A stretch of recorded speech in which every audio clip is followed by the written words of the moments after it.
მოგესალმებით, ჩვენ ვიმყოფებით ზუგდიდში, ანაკლიაში და ისევ მოვისმინეთ გუშინ რიცხვებში არეული, არაკომპეტენტური განცხადება ივანიშვილის ეკონომიკის მინისტრის მარიამ ქრუიშვილის, რომელმაც განაცხადა, რომ ანაკლიის სპორტი თურმე გემებს მიიღებს 2022 წელს. აქამდე ანტიქართულ ოცნებას და ივანიშვილს გაცხადებული ჰქონდა, რომ გემები უნდა მიიღო 2029 წელს, თუმცა ყველას უნდა გვესმოდეს, რომ 2016 წლიდან რაც ჩავარდა სამშენებლო კაფსულა ანაკლიის სპორტში, დაიწყო მშენებლობა, განხორციელდა ათეულობით მილიონი დოლარის ინვესტიცია, გავიდა 10 წელი. 2019 წელს ივანიშვილის რეჟიმმა განაცხადა, რომ თურმე ევროპელ დასავლელ ამერიკელ ინვესტორებს და ამერიკელებს არაფერი არ ესაქმებოდათ შავ ზღვაში და გააუქმა, მოკლა ანაკლიის სპორტი. ივანიშვილის რეჟიმმა დაიწყო დევნა ინვესტორებისა, მათ შორის ჩვენი თანამებრძოლების მამუკა ხაზარაძის და ბადრი ჯაფარიძის წინააღმდეგ აღძრა გამოგონილი თეთრი ძაფით ნაკერი საქმე. რითიც საბოლოოდ გამოჩნდა, რომ იტყუებიან ივანიშვილის წარმომადგენლები ყოველი მათი ეთერის დროს და პარალელურად 10 წლის თავზე არაფერი არ ხორციელდება. მრავალგზის გადაავადეს ანაკლიის სპორტის მშენებლობა. მას შემდეგ რაც მარიამ ქრუიშვილმა განაცხადა, რომ 2022 წლამდე 3 წლით კიდევ გადაწია ანაკლიის სპორტში პირველი გემის მიღება, მიხვდნენ, რომ ძალიან მძიმე შეცდომა დაუშვეს და სულ რამდენიმე საათში ეკონომიკის სამინისტრომ უარყო ეს ცნობა და დააბრალა ეკონომიკის მინისტრის არაკომპეტენტურობას და მექანიკურ შეცდომას. ჩვენ არ გვჯერა მათი მხრიდან შემთხვევითი წამოწდენების. ეს არის ივანიშვილის და ანტიქართული ოცნების კონკრეტული განზრახვა, რომ კიდევ გააჭიანურონ და გადადონ ანაკლიის მშენებლობა. ანაკლიის პროექტი, რომელიც არის ეროვნული უსაფრთხოების, ეკონომიკური კეთილდღეობის, სამეგრელოს გაბწყინების, მათ შორის ტერიტორიული მთლიანობისთვის გადადგმული უმნიშვნელოვანესი ნაბიჯი ვერ განხორციელდება ივანიშვილის რეჟიმის პირობებში.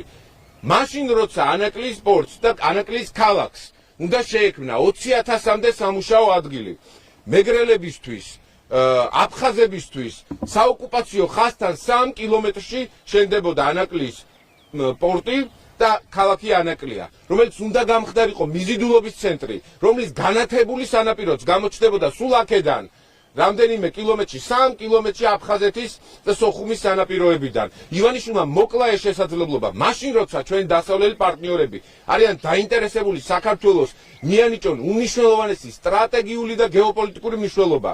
რეგიონში შეიქმნა მნიშვნელოვანი პოლიტიკური პროცესი, მაშინ როცა გადაიჭრა სომხეთსა და აზერბაიჯანს შორის სამხედრო კონფლიქტი. გაჩნდა ახალი საერთაშორისო სატრანზიტო გზა, ეგრეთ წოდებული ტრამპის გზა, რომელსაც სჭირდება გასასვლელი შავ ზღვაზე. თუმცა ივანიშვილის ძალადობრივი ანტიქართული და ანტიეროვნული პოლიტიკით ივანიშვილი უკლავს საქართველოს შესაძლებლობას, რომ ანაკლიის სპორტი გახდეს აი ამ მნიშვნელოვანი საერთაშორისო ტრამპის გზის გაგრძელება და კარიბჭე დასავლეთში. ღრმაწყლოვანი პორტი ჭირდება ამ საერთაშორისო ტრანზიტს და ჩვენ ყველაფერი უნდა გავაკეთოთ იმისთვის, რომ რაც შეიძლება სწრაფად ივანიშვილის ხელისუფლება ჩამოშორდეს მართლ საჭეს მართლ რგოლს. ეროვნულმა ხელისუფლებამ უნდა ააშენოს ანაკლიის სპორტი იმისთვის, რომ ამ საერთაშორისო სატრანზიტო გზამ გვერდი არ აუაროს საქართველოს. თუ ეს გზა გვერდს აუვლის საქართველოს, ეს ნიშნავს სახელმწიფო ინტერესების განადგურებას, ეს ნიშნავს იმას, რომ ასეულობით მილიონ დოლარს დაკარგავს საქართველოს მოქალაქეები ბიუჯეტი, რომლითაც უნდა გაიზარდოს თქვენი პენსიები, რომლითაც მხარდაჭერა უნდა გამოუცხადდეს სოფლის მეურნეობას, რომლითაც უნდა აშენდეს ახალი სკოლები, საბავშვო ბაღები და თავად ანაკლიის ახალი ქალაქი. ამ ვითარებაში ლელოს გზავნილი ნათელი და მარტივია. ლელო არის ის პოლიტიკური ძალა, მთავარი მხარდამჭერი ანაკლიის სპორტის. ანაკლიის პროექტი აუცილებლად აშენდება.